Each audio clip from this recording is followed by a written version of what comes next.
Okay,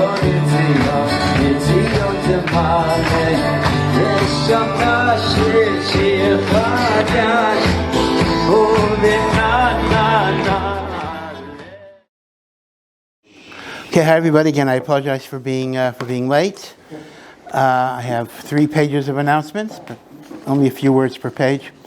Number 1, we're praying for victory for our Chayalim and all the fronts of the war, as well as the lasting unity of Am Yisrael, and for all of those whose health has been affected by the war, the safe return of all of our hostages should be very, very soon. Refua Shlema, Baruch ben Frida, Batya bat Mara, and again, lasting unity and safety of Am Yisrael, safe return of the soldiers and hostages, the full recovery of all those who are wounded, and Shalom al Yisrael, Aliyat Neshamot, Yishai Eliyahu ben Ronit, Rabbi ben Meshulam, the late husband of Carol Stein, and his yard site is the 8th of Av. In memory of William Furr, Alav Shalom, נחman ben Shimon, the father of Esther Feuer Schnitzer.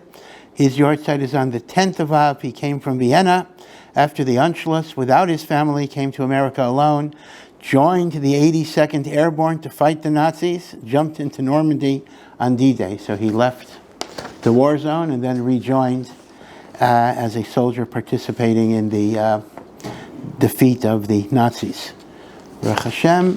Then from Braun. Braun is a very dear friend. I know him as a little boy who grew up in my shul, and now Baruch Hashem, he's a very, very fine member of the Baltimore community. And recently his father was nifter, so he just said, my parents were members of our shul in Silver Spring, and Rabbi Breitowitz spoke at both of their levayas. It would be very meaningful to sponsor his shir. Le'ilui Nishmas, Sarah and Emil Braun, Sarah bas Chaim Zalman, Azriel ben Moshe Eliezer. Again, I could spend the whole year talking about them. They were a wonderful, wonderful couple. Their deaths were separated by several years, but they absolutely were pillars of the community in Torah, Avodah, Gemilas Chasadim. From my standpoint, very, very sorely missed. Baruch Hashem, they left a wonderful, wonderful family behind. And finally, an anonymous contribution was made for the nitzachon of all of our chayalim, our hostages, to return safe and totally healthy to their homes. Hashem's protection for Klal Yisrael, for the Gula Shlema, b'mheira v'yameinu. Again, obviously, we're in the 9 days. We are approaching the 9th of Av. The 9th of Av is Motzei Shabbos Sunday. It is still possible that we will be zocha to the Binyan Beis HaMikdash. And in that case, we will not have to fast on the 9th of Av, Lahepach. The 9th of Av will become a holiday, a day of joy. And here I just want to point out a preliminary ha'ara, and that is, Chazal do teach us, I'm sorry, okay? Yeah. Chazal do teach us, based on the pasuk in Zechariah, that when the Geula comes, all of the fast days will no longer be fast days, that's fine, but they will be days of joy. Now one might wonder, why does that happen? I understand that once we have a Beis HaMikdash, there is no reason to be sad on the 9th of Av. But why would the 9th of Av itself become an especially joyous day? What would make the 9th of Av joyous when we get back to Beis HaMikdash? Why would it be more joyous than the 8th of Av or the 8th of Teves? And the short answer is that it is the crying and the grieving that we have over the Churban that builds the Beis HaMikdash. It is the very sense of loss in which Hashem sees how much we yearn for His redemption, how much we desire His presence, that builds the Beis HaMikdash. So the very shedding of tears in itself will be the source of the Geula. The Maharal writes, that is the meaning of the famous Maimer Chazal, that Mashiach is born on Tisha B'Av. It doesn't have to mean that the actual birthday of Mashiach will be on Tisha B'Av. Maybe not. Maybe Mashiach will be born some other days. But it means that the thing that brings messianic redemption into the world is the degree of mourning and yearning that we connect through Tisha B'Av. And that is why Tisha B'Av has a double character. do you know, on one hand, it is the saddest day of the year. It's a day of mourning, a day of crying, a day of kinos. And at the same time, we don't say Tachanun on Tisha B'Av because it's considered to be somewhat of a festive day. And in fact, there are many old minhagim, some of which are still practiced by certain segments, in which the afternoon of Tisha B'Av, certain activities are done, besides the fact that you don't have to sit on a low bench, etc. But there were certain minhagim in Yerushalayim that were connected to joy. For example, there's an old minhag that women would sweep and clean their houses Tisha B'Av afternoon to honor the coming of Mashiach. There was even a minhag brought down, which is actually against halacha, but some gedolim didn't want to stop it, in which women would wash their hair the afternoon of Tisha B'Av in honor of Mashiach. Now, that is actually a very controversial thing, because according to the halacha, you're not allowed to wash any part of your body on the 9th of Av. So halachically, that was improper, but it reflected the inner simcha that Geula is going to come as a result of Or of our Avelis. You know, even in the Kinos, it's a very interesting thing that the Kinos are, of course, the lamentation poems. And without a translation, it's very, very difficult. I mean, I remember as a kid, these old Kinos books, they're still around. They're not even numbered. So the Kinos are just unbroken. It's like 150 pages of unbroken text. And maybe, you know, I understood. I mean, I was relatively young. I understood like every 10th line I saw some thought that was coming out of it. So the first thing is, get a Kinos book that's numbered, because it's really 45 poems. I mean, once you have a sense that it's 45 poems, it becomes manageable. So a numbering of Kinos itself is extremely valuable even without a translation. And then get yourself a translation. We have Art Scroll is probably the best one. There are actually some very, very excellent Hebrew translations of Kinos that one should get, in which the very difficult poetic words are given a more straightforward translation. And Kinos has a number of authors, but the main author was the great, great religious poet Rabbi Eliezer HaKalir, who wrote a lot of the piyutim of Rosh Hashanah, Yom Kippur, Sukkot, Rosh Chodesh. Most of it we don't even say, but it's in the machzors, certain and the like.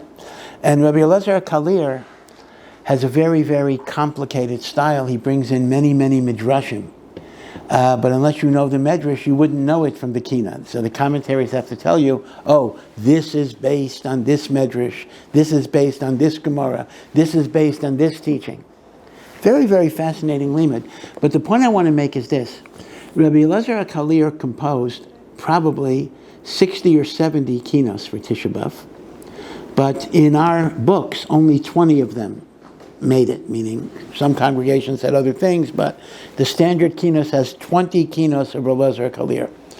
But if you look at the very early Sidurim, for example, the Siddur of Rome, called the Machzor of Roma, going back to the 1300s, and that has all the Kinos and everything else, you actually find that after you finished the Kinos, Rabbi Eliezer HaKalir wrote 11 Purakim of Nechama. I'm not going to call it Kinos of Nechama, that's a contradiction, but 11 poems of comfort, dealing with Geula, dealing with Mashiach. 21 Kinos of Avelos, and then 11 Kinos, 11 Kinos of Nechama, called Pirkei Nechama. And they were actually said Tisha B'Av morning, and later some Kehilos moved them to Tisha B'Av afternoon. And eventually, what unfortunately happened was, they dropped out entirely. If you were to ask me, where can I find the Pirkei Nechama? Well, rest assured, I've been searching for it a very long time. I found it in Machzor Roma. Machzor Roma is like an old Machzor that's on HebrewBooks.org. I mean, it's not, you can't get it in a bookstore or whatever it is. So it's really a little sad that this concept of Pirkei Nechama dropped out of Tisha B'Av. But L'maise, it's part of it. Even if we don't say it, it is part of it. And that's the idea that through our mourning, through our yearning, we become closer to God. There's a famous expression, I think it's from Shakespeare. Absence makes the heart grow fonder. And of course, by the way, there is a theory that Shakespeare might have been the equivalent of an English Morano. Some actually say Shakespeare might have been Jewish, even though Jews were not allowed to live in England at the time, but he was like a hidden Jew. In fact, his portrayal of Shylock, whatever, different. I have a friend I know in West Hartford who's kind of obsessed with the idea of arguing that Shakespeare is Jewish, and he's written books on it, and the like. But absence makes the heart grow fonder. It means the paradox of life, that sometimes the further you are from someone, the more passionate is your connection. And therefore, the 3 weeks and the 9 days and the 9th of Av are all about feeling our distance from God. But as we feel our distance from God, we're actually closer to Him. He cries with us. He cries over our separation from Him. We cry over our separation from Him. And that crying creates a closeness. One way of visualizing this is if you're on a circular path and you're leaving a certain point, as you get further and further from that point, you actually get closer on the other side. Right? I'm moving away from a point, but I'm getting closer there. That's what it is. The paradox of closeness through distance. Rav Hutner was once asked, when he made Aliyat, or lived here for a while, is there anything, someone had the chutzpah to ask him, is there anything he missed about Chutz La'aretz? And his response was, he missed the yearning to come to Eretz Yisrael. Because, you take things for granted, right? Take things for granted. When you're in Chutz La'aretz, that's when you have this great yearning to come. And the challenge we have to have is to have that yearning even when you're here already. And that is why Tisha B'Av will become a festive day, a joyous day. Because all that we invest in the yearning to be connected to God is going to be the source of our joy, is going to be the source of our redemption. As Maral said, that is the meaning of Mashiach, being born on Tisha B'Av. There's a very nice observation from Rabbi Soloveitchik, Rabbi Yosef Dov Soloveitchik, in which he points out that if you look at the trajectory of private mourning, if God forbid somebody loses a parent or a relative, so private mourning always starts off very, very severe and gets progressively relaxed with the passage of time. So the Shiva is much, much stricter, and then 30 days, and for most relatives that's the end of the Avelot. For a father and mother it's up to a year, but the year is much more lenient than the Shloshim. So you start off very, very strict, and you get progressively more lenient till the Avelos vanishes. When it comes to the public mourning for the Chorban Beis HaMikdash, the opposite is the case, because we start off with the 3 weeks, which are relatively lenient. No haircuts, no music, no weddings. And even that's a chumrah. According to the law of the Gemara, there's virtually no mourning at all connected to the 3 weeks. And then you get the 9 days. And then you get the week of the 9th of Av, which this year there isn't because Tisha B'Av is Sunday. But the week of the 9th of Av is more chumrah than even the 9 days. And then you get Erev Tisha B'Av. And the crescendo is then Tisha B'Av. You see, the movement is the opposite. When it comes to private mourning, I go from the chamor to the kal. When it comes to the mourning over the Beis HaMikdash, I go from the kal to the chamor. Why is that so? So he said, that's because the function of the mourning is different in the two cases.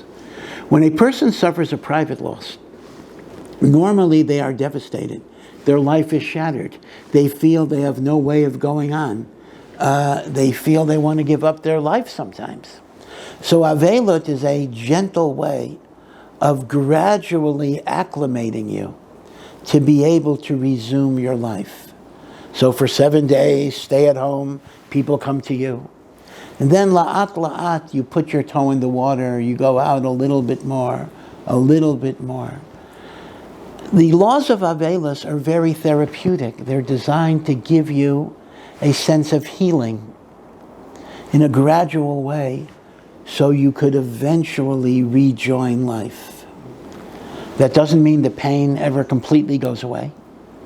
But what happens in private Avelis, hopefully, is that the pain becomes compartmentalized. That's really how you go on with life, meaning, yeah, it's there. But you put it in a certain place, and you're able to go on, and you're able to be productive.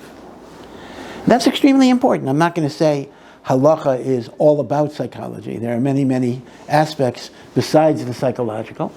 But there is no doubt about it that Hilchos Avelos is a very, very powerful psychological mechanism to help people deal with loss because of death and the like. In fact, I remember quite graphically, it was like before, it was in my shul, but before I became the rabbi, like the week before I was going to be the rabbi of a shul, a man who had married a non-Jewish woman and had a son from that non-Jewish woman, so the son was a guy, but the son converted.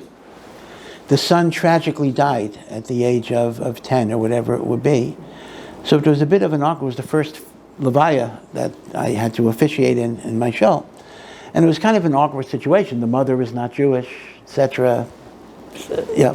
And the one thing I remember very, very vividly, and of course, obviously, I spoke to the mother too, but I remember that at the end of the funeral, and it was a little sad, and I still feel guilty that I didn't do more.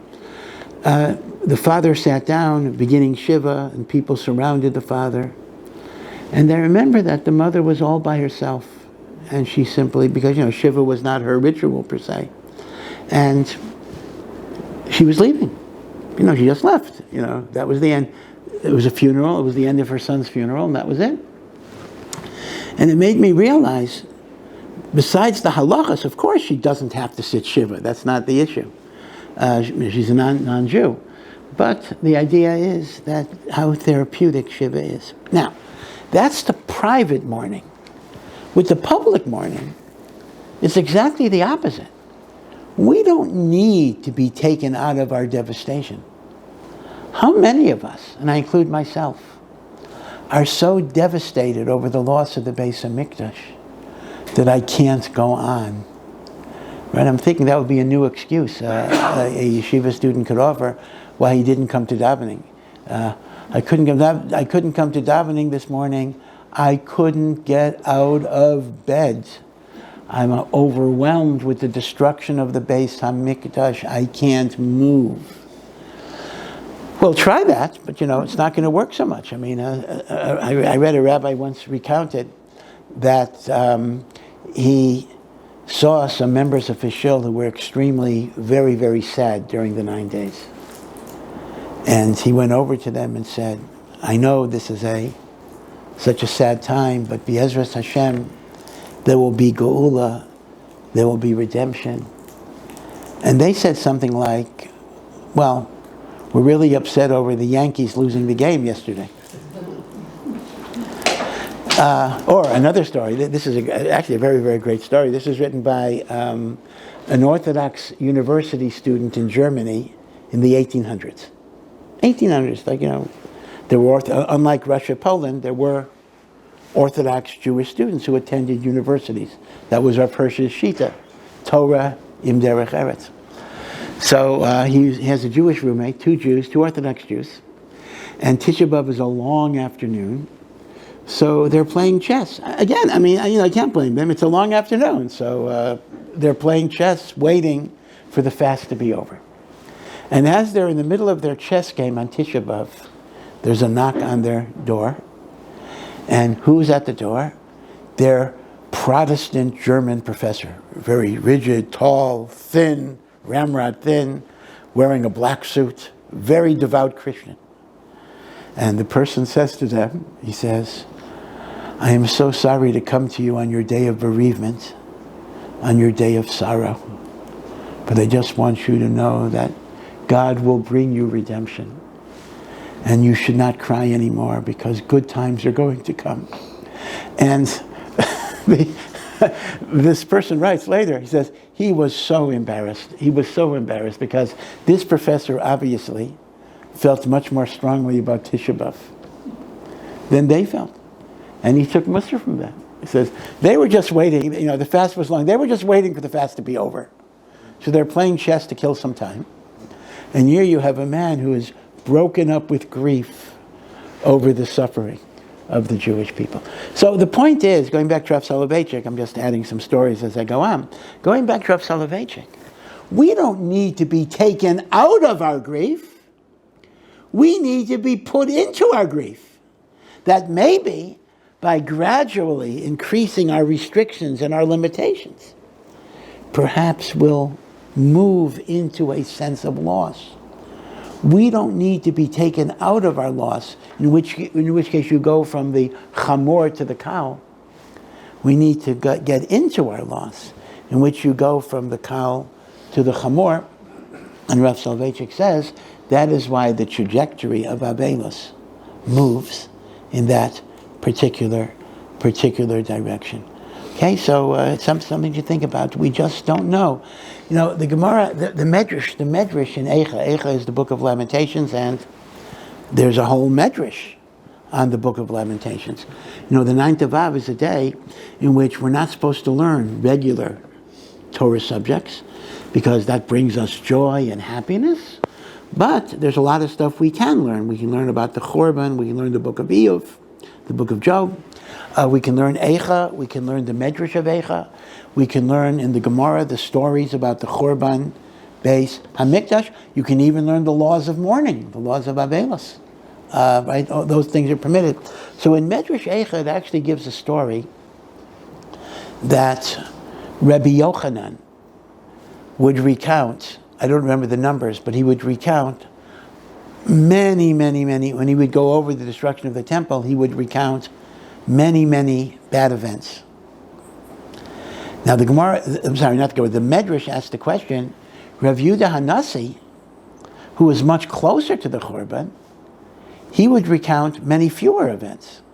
So how could it be that Rav Yochanan, who was later, remembered, he didn't remember personally, but he was able to record many more tragic events than Rebbe? And the Medrash gives a very powerful answer. He says, Rebbe was so close to the Chorban that as he was recounting the events, it broke him up. After he just said a few events, he became so distraught he was not able to go on. Rabbi Yochanan already had enough distance that he was able to tell a more complete story without breaking up. Rebbe could not give the whole story. Those of you, those of you that have parents or family or grandparents by now who survived the Holocaust, who were in concentration camps, it's very common. All kids who grew up with Holocaust parents know how the parents very rarely, I'm generalizing, but for the most part, they very rarely talked about their experiences to their kids. Simply because they couldn't. The pain was so great, they couldn't allow themselves to go there. They wouldn't be able to go on. The Medrash describes that is what Rav Yehuda Hanasi was like. That he only started describing it and he broke down. Rav Yochanan was able to be more clinical and go over all of these things. So it's an interesting point that Tisha B'Av is, of course, about mourning, about Avelos. But another aspect that we sometimes pay a little less attention to is Tisha B'Av is also about tshuva. It's about repentance and returning to God. In fact, it's interesting, if I could be a little historical here as well, if you look in the very earliest siddurs that we have, the Sidurim of Rav Sadia Gaon and Rav Amram Gaon, which is a little later. And these are Sidurim that come from the 800s or the 900s, way before Rashi, and the like. You actually see a fascinating thing. that the liturgical addition that they used to say on Tisha B'Av was not kinos. They did not, in the Siddur of Avram Gaon and Rav Sadri Gaon, there are no kinos for Tisha B'Av. But what are there? Salichos, prayers for forgiveness with the 13, like we say before Rosh Hashanah and during Aseret Shemei Tshuva. In other words, Salichos was the original prayer of 9th of Av, with the 13 principles of mercy, which highlights that Tisha B'Av was seen as a day of tshuva, returning to God. But it's ultimately very much connected, because there is a passage in the Talmud Yerushalmi that says, every generation in which the Beis HaMikdash is not rebuilt is as guilty as the generation in which the Beis HaMikdash was actually destroyed. Meaning, you might have thought, well, those earlier generations were very sinful and bad, so God destroyed the temple. We're not so bad. We don't have the merit to get it back, but we certainly wouldn't have caused its destruction. That's a mistake. What the Talmud Yerushalmi is saying is, if you don't get back the Beis HaMikdash, it is as if you are actively destroying it. It's being destroyed. It's being destroyed. It's as if the Beis HaMikdash is being destroyed every single day. Now, why is that an important thought? Because when Chazal say the temple was destroyed because of X, Y, and Z, that has to mean that the X, Y, and Z is still here. Because if the X, Y, and Z is not here, if we would not be guilty of the same Averos that caused the Churban Beis HaMikdash, even if we're not so righteous. In other words, you don't have to be righteous to get the temple back. You simply have to remove the reasons that caused its destruction. Right? So when Chazal say the Beis HaMikdash was destroyed because of, and we'll go over the because ofs in a minute, it's a because of that's now. It's not only a because of that's then. So in this connection, let me go over some of the very well-known Mamori Chazal and add a few comments. Let's first talk about the two reasons that are given.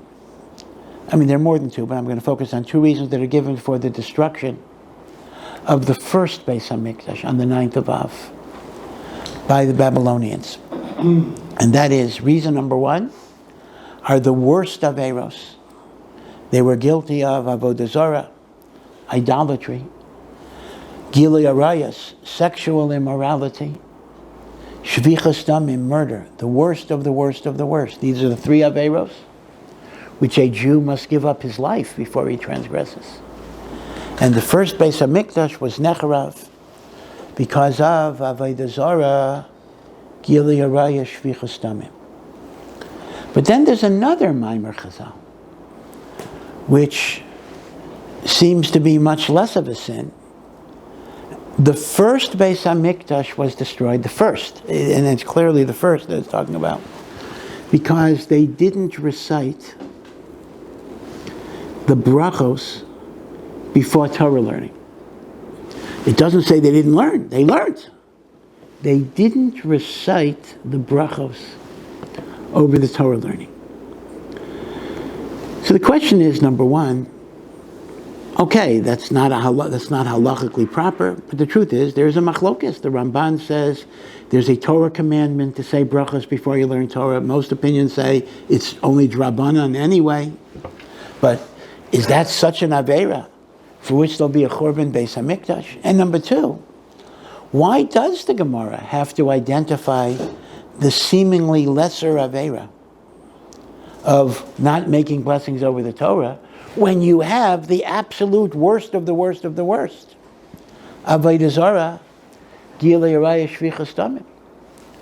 I mean, you're telling me they did the worst, and then you add on a small aveira, and they didn't wash Mayim Achronim. You wouldn't combine them in that way. Why are they combined? So, the great Baal Musar of Eliyahu Lapyan offers a very fascinating explanation reconciling these two things. And that is, the actual Averos were Avodah Zarah, Gilui Araya, Shvichus Damim. But when Chazal asked the question in Maseches Nedarim, or actually when the Pasuk says, why was the land destroyed? And God has to answer, Lo berchu b'Torah techila. They didn't say the blessings over the Torah. This is a question on top of the question, and that is the following. We believe that Torah elevates a person. Torah spiritualizes a person.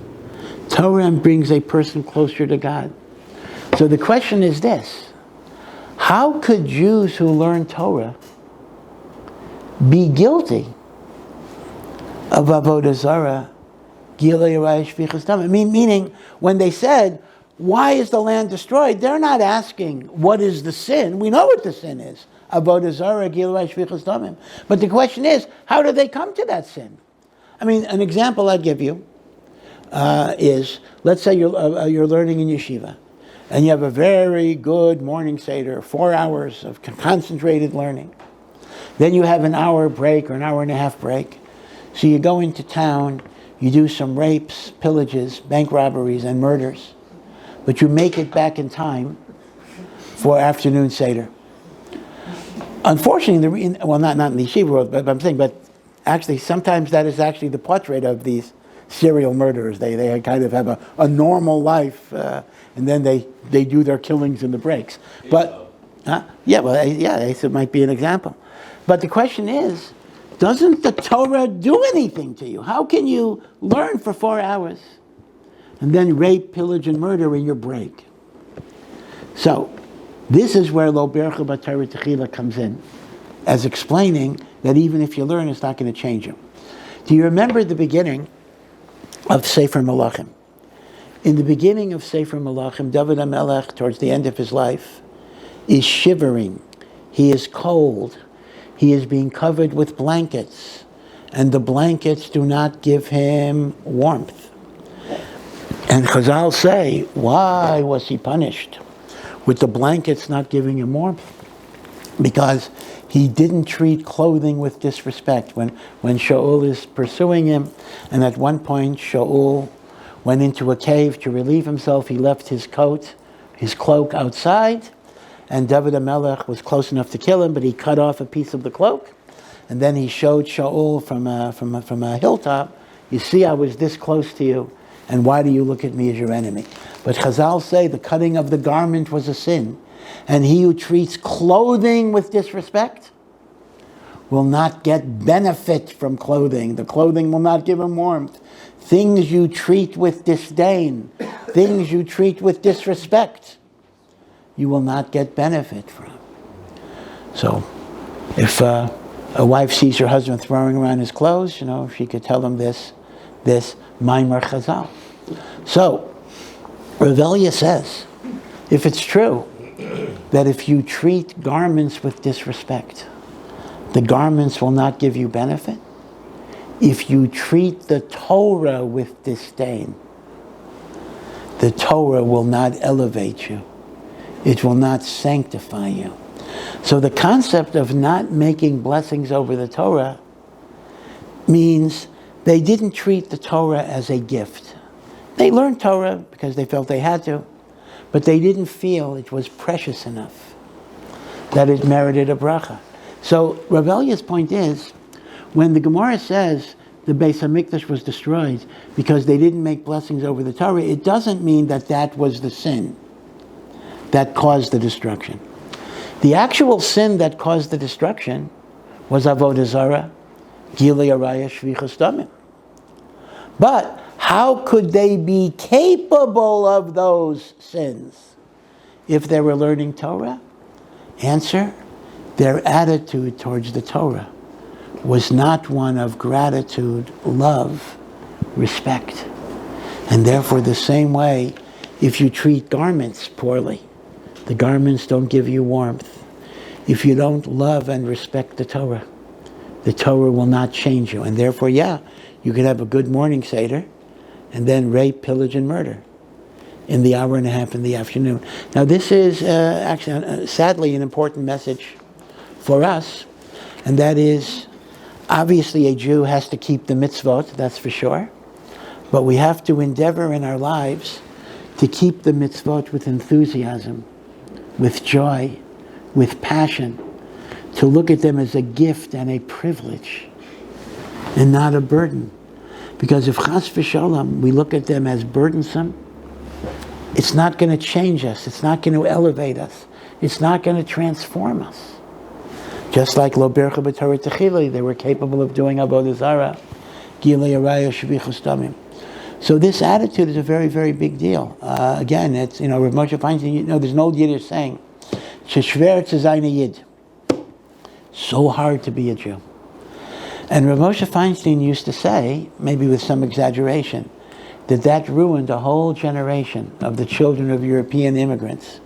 Because if the message that they hear over and over again is how hard it is to be a Jew, then when they're in a free country, they can think, well, why do I have to be one?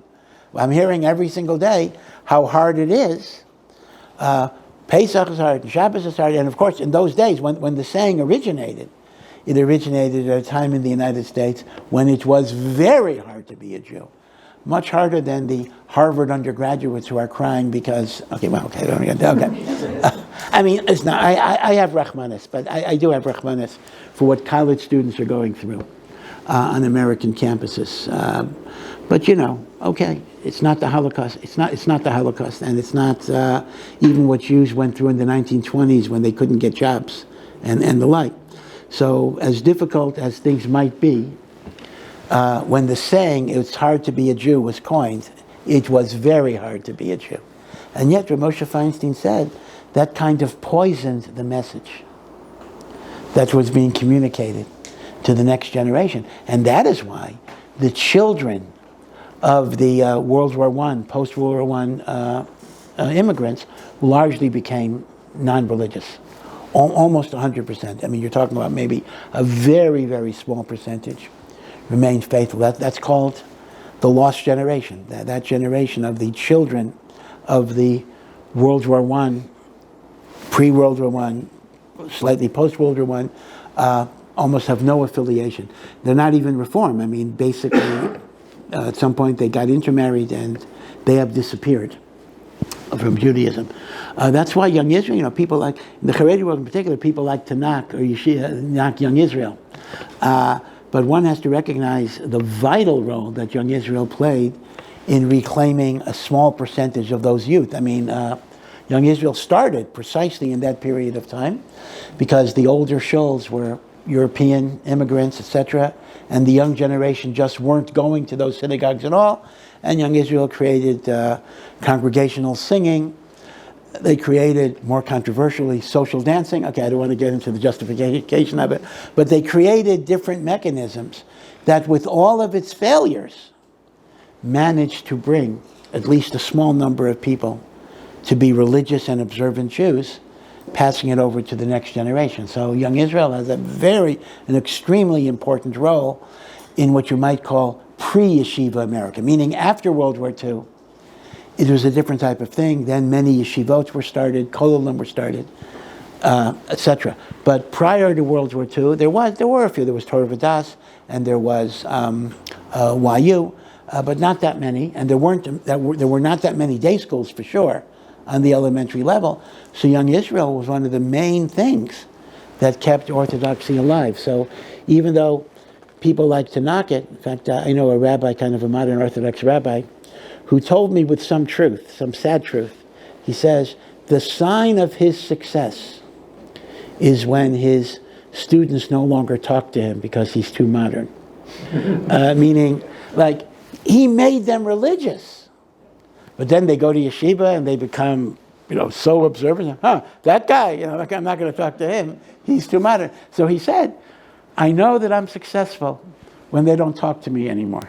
Right? And that's, young Israel is kind of that way. Young Israel produced many, many religious Jews. But now, for many of the people that it produced, they say young Israel is too modern or not religious enough for me. Okay. By the way, okay, I don't want to get autobiographically. I mean, the truth of the matter is, I myself, as a young person, was guilty of this to some degree. And I myself, as an older person, suffered from it in the other direction. So what goes around comes around, as the saying goes. I experienced to this day people who will not talk to me because I'm too modern, and I was guilty of that behavior when I was younger. So it's interesting, midah keneged midah, in that particular way. Okay, now those are the two averot that are connected to the Chorban of the first temple. Avodah Zarah, Gilei Arayos, Shvichas Damim, and then Lo Bircha B'Torah Techila. Now, I just want to add a certain thing, though. I know how we can relate to the second idea, because that's the idea of passion and joy in divine service. But how do I relate to the first idea? Meaning, okay, maybe there's a lot of stuff in my life I got to correct, but I don't worship Avodah Zarah. I don't do Gilei Arayos. I don't do Shvichas Damim. Meaning, what is the utility of thinking about those averot if those are not the averot that we're doing? Sinat Chinam, which I'll get to, okay, that of course, for sure, there's a lot to work on there. But is there a shaychut, is there any type of connection I have to the averos of Avodah Zarah, Gilei Arayos, Shvichas Damim? So the truth of the matter is, it may be so that in a very literal sense, we're not guilty of those sins, but in a symbolic way, we actually are. For example, Chazal say, anyone who gets angry is as if they are worshiping idols. Right? So anger is considered to be a form of Avodah Zarah, and as the Baal Tanya explains, that is because if you're angry, you're not believing that God is running the world. Because who are you angry at? I'm angry at you because you hurt me? But if I believe that nothing comes to me unless God decreed it, then how can I be angry at you? Am I angry at God? Then I'm denying that, God makes decisions that are righteous. So anger is Avodah Zarah. Humiliating someone is described as murder, and we talked, I think, last week about the negative power of speech to destroy a person. And Gilei Arayos, even if a person doesn't have sexual intercourse with someone, but we certainly are bombarded with all sorts of sexuality in advertisements, on the internet, social media, and the like. And Chazal actually say, Hirhure Avera, improper sexual fantasies, can be even more injurious than sexual behavior. So Lamaisa, maybe we're not guilty of these Averos in the most literal way, but there are many aspects of these Averos that we still struggle with even today. We struggle with anger. We sometimes let our words humiliate people, hurt people, crush their spirit. And then there are sexual fantasies that go in the wrong direction and the like. So yeah, we do have a shaychus, we do have a connection to Avodah Zarah, Gilei Arayos, Shvichas Damim. But there's maybe a deeper point in which we're still connected to those Averos, and that is, Rav Tzadok actually explains that these Averos are symptoms of deeper spiritual illnesses. And even if I don't have the symptoms, I may have the illness, asymptomatic illness. We know that Pirkei Avos tells us that the three great destroyers of spirituality is kina, which is jealousy, taiva, which is lust, and kavod, a desire for honor and ego gratification. Kina, taiva, v'kavod, Pirkei Avos says what? Motzian es ha'adam min ha'olam. They take a person out of the world. They destroy your world. So here's Rav Tzadok's correlation. Jealousy, when it manifests itself in its extremity, could lead to murder. Indeed, most murders, if you factor out terrorism and war, obviously, but if you're talking about just criminal murders, tend to be not to strangers. They tend to be people that you know. It's often a family fight in which someone is jealous of something, sometimes jealous of someone's sneakers or whatever it would be. they murder. So once again, even if I'm not a shofech damim, but kina is the shirish of shvichas damim, so I may have that root that I have to work on. Taiva is lust. Obviously, that is the shirish of Giloy Arayos. Now, kavod is the shirish of idolatry. That's a little more subtle. But here the message is, what is idolatry? Anything that you elevate in your life above the worship of God. Right? So if a person elevates their ego and their comfort above serving God, they're guilty of idolatry. What idol are they serving? They're serving themselves. There's something called self-idolatry. So Rav Tzadok's argument is that even if I'm not guilty of the technical avera of avodah zarah, I have ego and gaiva. Even if I'm not guilty of the technical avera of Gilui Arayos, I have taivas. Even if I'm not guilty of the literal sin of shvichut damim, I'm guilty of jealousy. So when I go through and I connect to the tzarot of the Churban, and I think about the reasons for the Churban, what is my job? To try to rectify those reasons.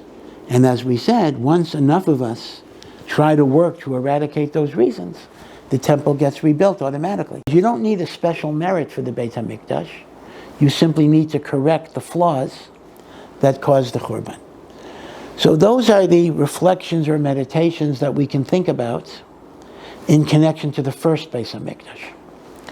We now come to the second Beit HaMikdash, and very, very, very, very sadly, it actually is a much easier cheshbon hanefesh. Not easier to do, but it's more obvious, a much more obvious cheshbon hanefesh to make. Chazal say that the second Beit HaMikdash, destroyed by the Romans exactly 490 years after the destruction of the first. 490, day to day, 9th of Av, late afternoon. Most of the temple actually burnt on the 10th of Av, but the Romans set fire to it. Late afternoon of the 9th of Av, which, by the way, is an interesting paradox. I'll just throw this out for you to think about. I had mentioned before that B'davka after Mincha is when halacha is a little more lenient and we reduce some of the mourning laws. If you think about it, based on when the temple was actually destroyed, one could have made the opposite argument, that the Avelut should intensify after Mincha, because it's after Mincha that the actual temple was being burnt. Okay, I'll leave that as a question to ponder.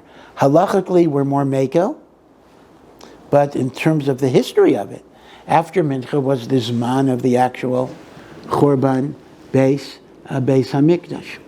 So here, Chazal say that if the first temple was destroyed because of Avodah Zarah, Gilui Arayos, Shvichus Damim, the second temple was destroyed because of Sinas Chinam. Sinat Chinam, needless, groundless, irrational hatred between the Jewish people. Josephus, who wrote a history, Josephus was literally an eyewitness testimony, an eyewitness to all of this. And Josephus is a controversial figure. He was a Jew. On the other hand, he's kind of like Benedict Arnold. He went over to the Roman side, and he's actually writing this history from his vantage point on the Roman side of things. But he claims, and again, I don't dismiss his claim entirely, that he was trying to protect and defend the Jewish people from the other side. And again, he's complicated. I think there is some truth to that. On the other hand, he was living in Titus's house as Titus's house guest, so it's a little difficult to reconcile everything of someone who was a very complicated character. But he actually records, and in light of Chazal, I think this is an accurate recollection, that there were warring factions of Jews who were fighting against each other for control of the city, and they were shooting arrows from opposite sides of the Beis HaMikdash over the heads of the Kohanim, who were ducking the arrows in order to bring the korbanos in the last weeks of the Beis HaMikdash. And he quotes Titus, who was the general who later became emperor, but Titus was the Roman general who ordered the destruction of the Beis Hamikdash, Titus. Right? The Kinos talk about Titus entering the Kodesh HaKodashim. That Titus said, Josephus quotes him as saying, maybe we don't have to destroy the temple. If we just hang around long enough, the Jews are going to destroy it themselves. Now, any quote that Josephus says, you have to take with a grain of salt, but the truth of the matter is, in light of Sinat Chinam, this actually makes sense. That was the situation. Now, the big problem with Sinat Chinam is, who hates for no reason? If I ask anybody, are you in favor of Sinat Chinam? He says, no, I don't believe I should hate people for no reason. But the people I hate, I have plenty of good reason for. Who is going to have Sinat Chinam? Right? I hate this person. He's the Erev Rav. He's Amalek. He's an enemy of Torah. I hate this person because he's a parasite. He doesn't participate in the defense of the Jewish people. You'll know that I'm being an equal opportunity disperser of hate. That's not Sinat Chinam. I got a real good reason. The answer ultimately is that even the reasons that we think are good are not valid. They're not valid. You don't hate. You disagree. You argue the point. You discuss. You debate. Of course.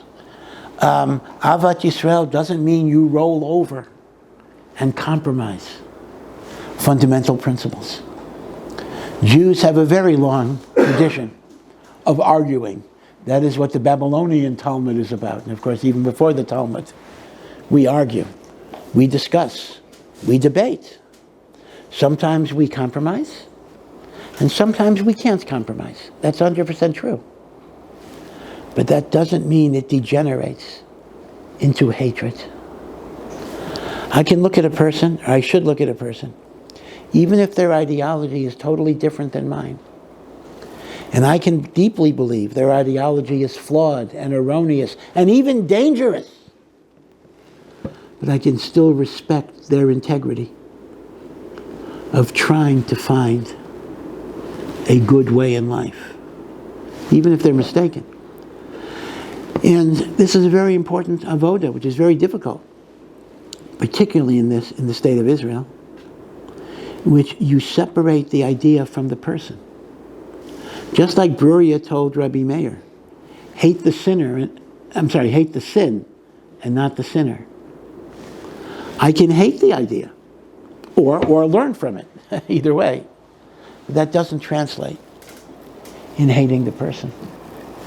And Sinat Chinam, of course, doesn't just mean active hate. It also refers to coldness. It refers to indifference. It refers to cliquishness. It refers to the idea that we have our group, whoever our group is, and if you're not in our group, you don't quite count. It exists on all levels of politics, and it exists in children's playgrounds. It goes from the highest levels of power to the lowest levels of the classroom or the playground. Sinat Chinam. Someone told me a story of kind of a very religious kindergarten that was right next door to, I think, a secular kindergarten, a public school kindergarten. And there was a chain link fence separating the two playgrounds. But what happened would be that kids would talk to each other between the links. So the school decided to put a big, heavy black tarp over the fence so there couldn't be any communication between them. Okay, listen, I don't want to be guilty of Sinat Chinam myself. This puts me in a very uncomfortable role because I can understand the argument. bad influence, etc. 5-year-olds, 5-year-old, bad influence. Okay, beseder. But at the same time, what's the message that's being communicated? These are not real Jews. These are not kids you should ever be connected to. Sinat Chinam. I've mentioned 1,000,000 times, so please forgive me for mentioning it 1,000,000 and first. The pasuk in Mishlei, Kamayim apanim el panim, Kain leifa adam li adam. As water reflects the face that you show the water, so too the heart of man reflects that which you show. And the meaning is, I look into water, whatever face I show the reflecting water is the face that I see. I smile at the water, I get a smiling face. So too, I show a person love, respect, legitimation, validation. They're going to feel that way about me. I communicate to them that they're nothing or they're Amalek or whatever. They will feel those negative feelings about me. Part of why religious secular conflicts never get diffused in Israel, other places too, is precisely because each side looks at the other as a demon. So you look at me as a demon, that's how I'll look at you. And it gets worse and worse and worse and worse. If, on the other hand, we could look at each other with respect and even with love, then we would get that love back too. Now people say, well, let the other side start with that. Why do I have to start with that? They should start with that, and then I'll respond. The answer is, like, same thing with marriage, right? There's always the case. Marriage counselors say, do this. It's, well, why do I have to do it? Let her do it first. The answer is somebody has to be the adult in the room. That's the way life is. Somebody has to start. Somebody has to be the adult. And if you are a believer in Torah, and you are a believer that these are the imperatives of a Torah Jew, then you start. You make the first gesture in whatever way you can make that gesture. So I had to kvetch a little bit to explain how is Avodah Zarah, Gilei Rai Shvichas Damim, relevant for us even today. And hopefully I shared with Rav Tzadok how it is. But very, very sadly, very tragically, I don't have to really explain how Sinat Chinam is relevant today, because it is very, very, very obvious that we have it. We have it. It's infected us.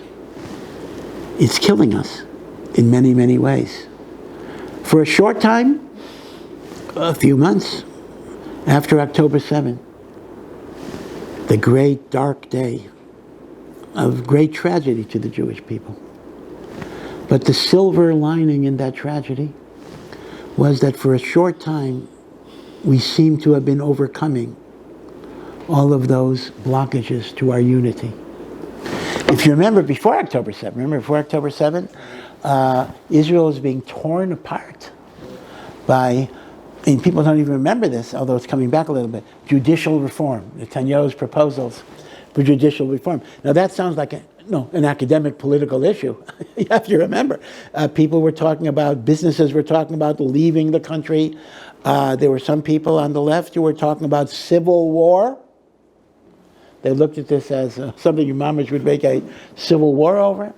There were soldiers in Miluim who were threatening not to report to Miluim. Now, Baruch Hashem, they did report, but some have said, I don't know, that maybe that emboldened Hamas into thinking there would not be a response. It's like the Gemara says, the later sorrows make you forget the earlier sorrows. People don't realize the turbulence that was existing in Israel before October 7th, domestically. Then October 7th happened on Simchas Torah. And then we realized, we better stick together. Or we will, as Ben Franklin said, we have to hang together or we'll be hung separately. And for a while, there was a shining period amidst the great tragedies of war, in which religious, secular, we all came together because we were facing a common enemy that was trying to destroy us, and we have to be together because there are not too many others that are for us in the world. But what happens is, as the war goes on and on and on and on, and people get exhausted, and when people get exhausted, they revert back to their old habits. And therefore, unfortunately, there's been a resurgence once again of the sinat chinam that we had thought maybe we had gone beyond, but not yet. We're not yet beyond it, which really compounds a tragedy on top of a tragedy. The tragedy, the war, the hostages, all of the families that have been dislocated, all of the chayolim that have died, also the hostages that have died, and the great heartbreak in so many families. But the tragedy on top of that is, and we're still stuck with those mindsets of sinat chinam that are preventing the rebuilding of the Beis HaMikdash, that are preventing the ingathering of the exiles, that is preventing the coming of Mashiach. So, tragically, it is very easy to kind of identify how we need to think about sinat chinam in this context. So, it is a day of mourning, a day of feeling the distance from God, but through that distance we feel closeness to Hashem as He cries with us. But it's also a day of resolution, a day of tshuva, a day of looking at the reasons for the Churban Beis HaMikdash and trying on our own individual level to try to fix it up. And this is the meaning of the idea that says every person has to rebuild the Beis HaMikdash. But how does that work? By trying to fix up the defects in my own character. I'm adding a brick to the celestial Beis HaMikdash. So if I add a brick, and you add a brick, and you add a brick, eventually we have enough bricks that the third Mikdash will be Yored Min Hashamayim. So may it be God's will that even this year we could be Zochet to Binyan Beis HaMikdash. If Chas v'Shalom not, may this be the last 9th of Av. That will be a day of sadness and mourning. May we be Zocha that it should be the great day of redemption, the day that Mashiach is born, the day that we experience the Geula Shlema B'mheira v'yameinu.